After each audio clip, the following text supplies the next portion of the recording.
Sa bigat ng traffic at sa hirap ng pagsakay sa mga pampublikong sasakyan sa kalsada,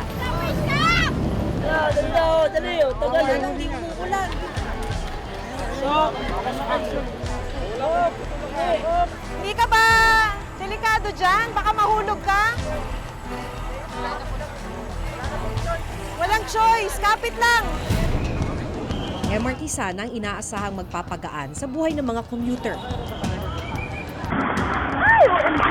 Pero magkailang ulit nang nalagay sa peligro ang buhay ng mga mananakay dito. Kaliwat kanan ang mga aberya.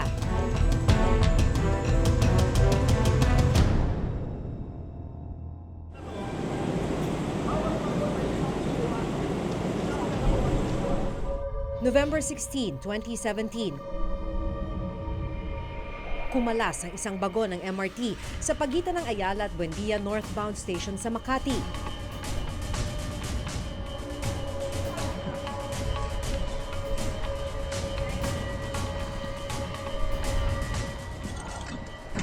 Ang saya. Kasi nag-headset ako nun, mahina lang.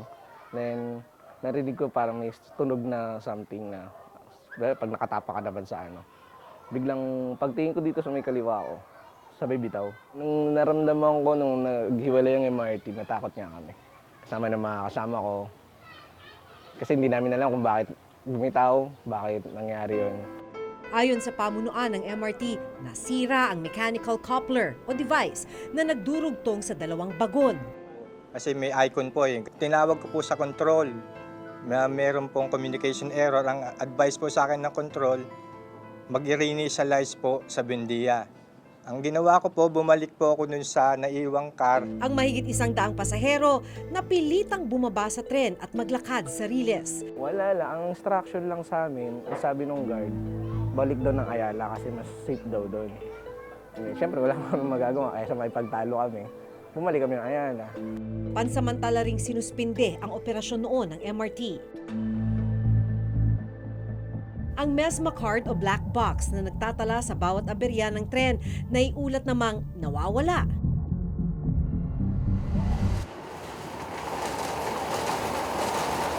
Pero ang isa sa pinakamatindi at pinakamalalang aberya sa MRT nangyari noong August 13, 2014. Nadiskaril ang bagon ng MRT sa Magallanes Station.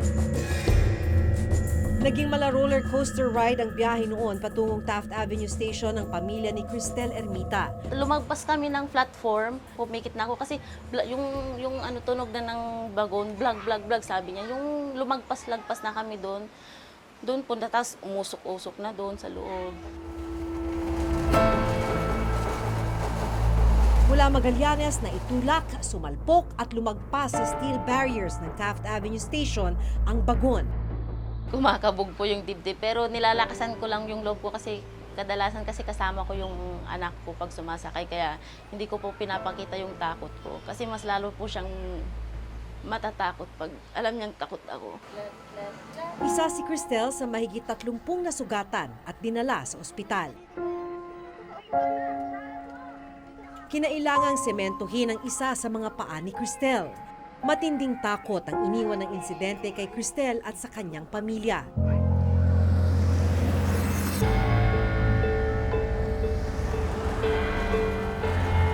Bukod sa pagkadiskaril, makailang beses na ring tumirik o huminto ang tren.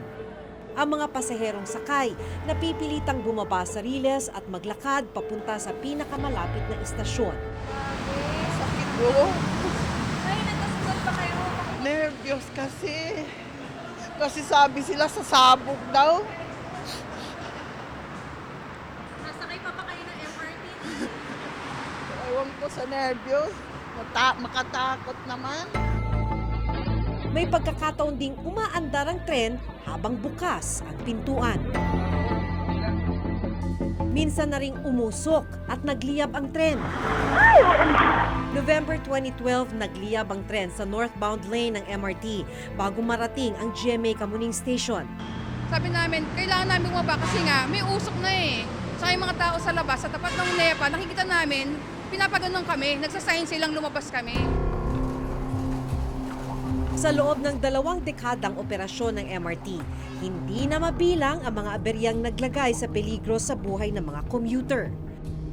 Mula Enero hanggang Nobyembre nitong 2017, mahigit 400 na ang aberya sa MRT3. Kung susumahin, halos araw-araw may nangyayaring aberya. Kasama na rito ang mga service interruptions dahil sa technical at signal problems ng tren. Ang 16.9-kilometer Mass Rapid Transit Line 3 o MRT3, isa sa pangunahing transportasyon sa Metro Manila.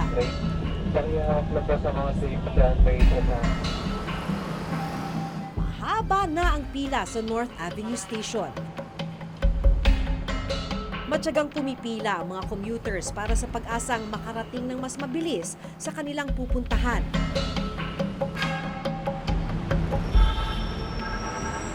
Abutan man ng tirik ng araw, tuloy pa din ang mahabang pila. Pag-akyat sa istasyon, makailang ikot din ang pila bago marating ang mismong bilihan ng tiket. 1 oras ang kadalasang itinatagal sa pagpila bago makasakay ng tren.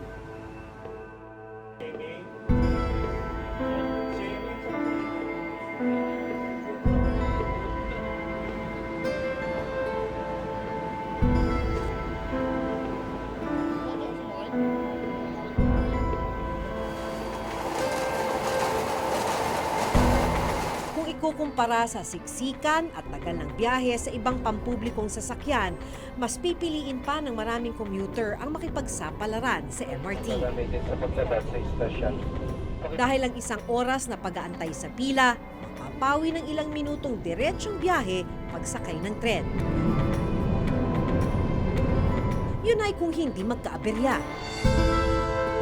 Nahati sa 2 ang pamamahala sa MRT, ang maintenance at ang operations.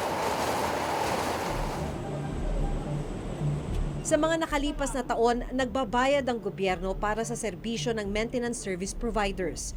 Sila ang kumpanya na nangangasiwa para maayos ang kondisyon ng mga bagon.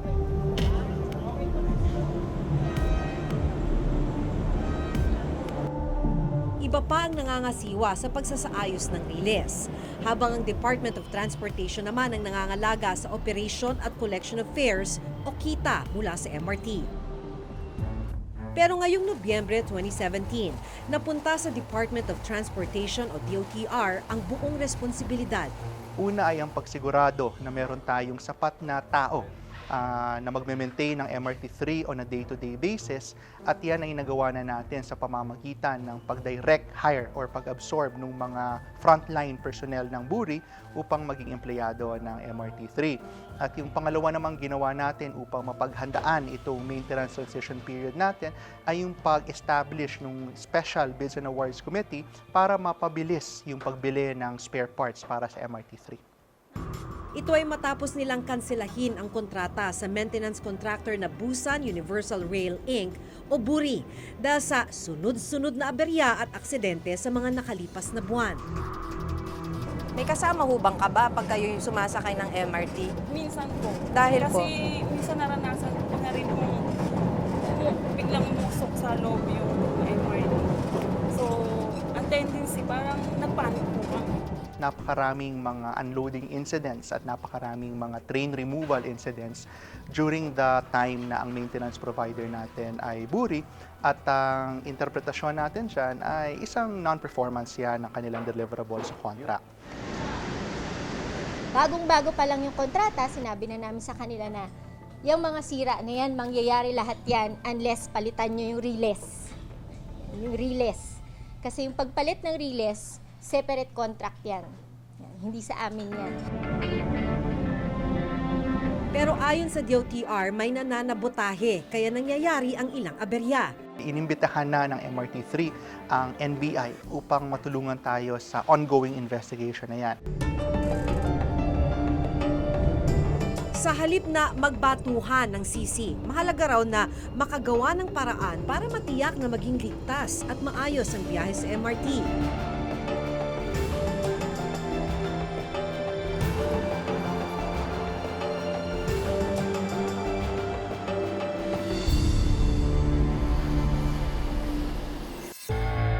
Taong Taong 2016, noong panahon ng Administrasyong Aquino, bumili ng 16 na bagong tren at nag-power upgrade ang gobyerno.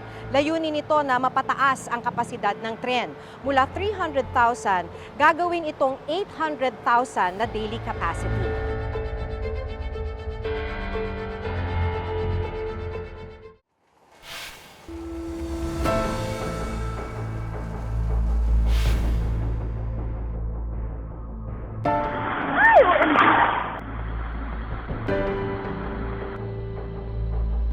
Kaya ka nag-MRT para malas din yung travel na ilaalat mo.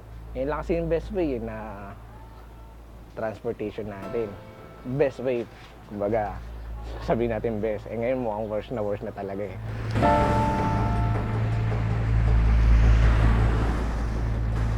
Natakot din po. Mama, ayokong sumakay dyan, sabi niya. Eh, wala po kayong masakyan na iba kasi wala pong bus nung time na yun.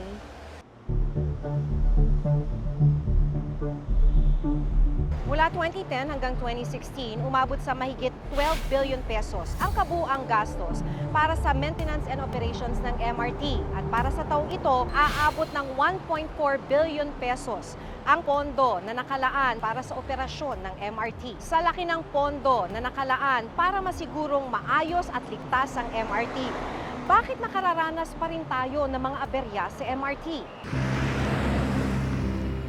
Bigla nilang sinipa yung Sumitomo, nagpasok I started engaging what I call the game of maintenance chairs.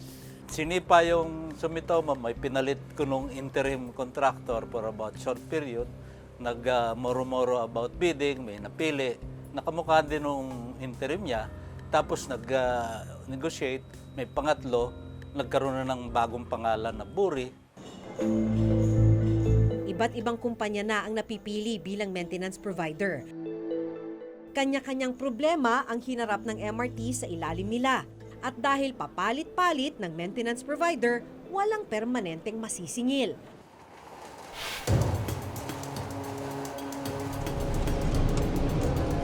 Ang ilang mga bagon hindi na halos mabasa ang safety instructions sa loob ng tren.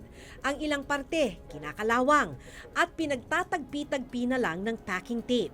Taong 2016, noong panahon ng Administrasyong Aquino, bumili ng bagong bagon at nag-power upgrade ang gobyerno.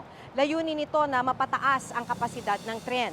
Mula 300,000, gagawin itong 800,000 na daily capacity. Nagkakahalaga ang proyekto ng 3.8 billion pesos sa ilalim ng MRT3 Capacity Expansion Project. Binili ang mga bagon sa Dalian Locomotive and Rolling Stock Corporation. Mahigit isang taon na ang nakalipas, hindi pa rin umaandar ang mga bagong bagon. Ang mas malala na tuklasan na hindi rin tugma ang mga biniling bagong bagon sa kasalukuyang signaling system ng MRT na hawak naman ng kumpanyang Bombardier. Pero hindi pa rito natatapos ang problema. Sa inilabas na report ng COA ngayong June 2017, kinuwestiyon kung bakit sa kabila ng pagkakaroon ng kontrata sa Bombardier, ay pumasok sa panibagong kontrata ang DOTR noong January 2016 sa 5 kumpanya para sa total replacement project ng signaling system ng MRT. Ang kontrata aabot sa halagang 888 million pesos. Makalipas ang isang taon, ayon sa COA, nasa 6.85% ang natapos sa proyektong ito. At dahil hindi pa rin tapos ang signaling system, hindi pa rin ito nagagamit. Siyempre sayang yung pera pag bumili ka ng isang bagay at hindi mo nagamit, pero siguro yung mas malaking sayang ay yung opportunity na maserbisyuhan sana natin yung ating mga commuters MRT3.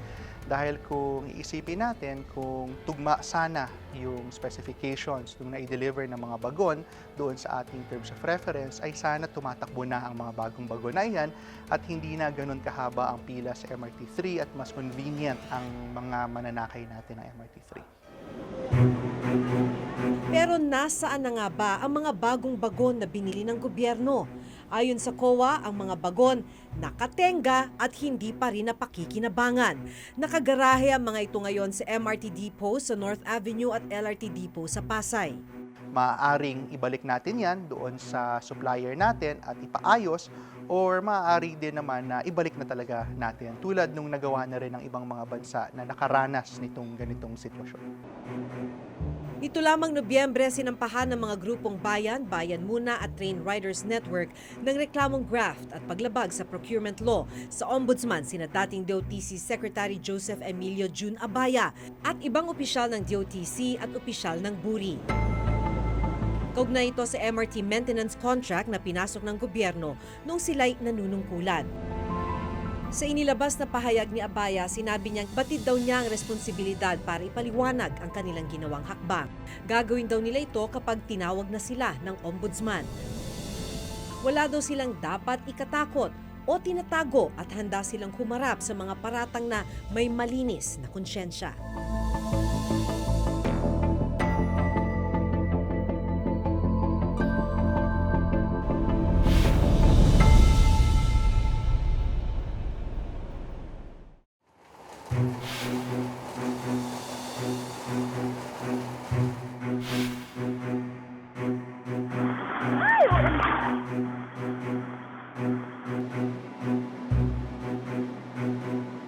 Hindi na biro ang mga sunod-sunod na aberya na nangyayari sa MRT.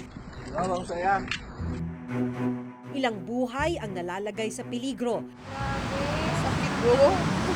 Ay, nagkasugat pa kayo. Nervyos kasi. Kasi sabi sila sasabog daw.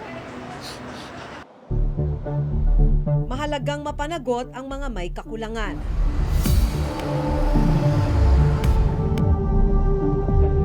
Pero importante rin ngayon na matiyak na maihatid ng ligtas at komportable ang mga kababayan nating umaasa sa tren. Hanggang sa susunod na Huwebes, ako si Maki Pulido at ito ang nakatala sa aking Reporter's Notebook.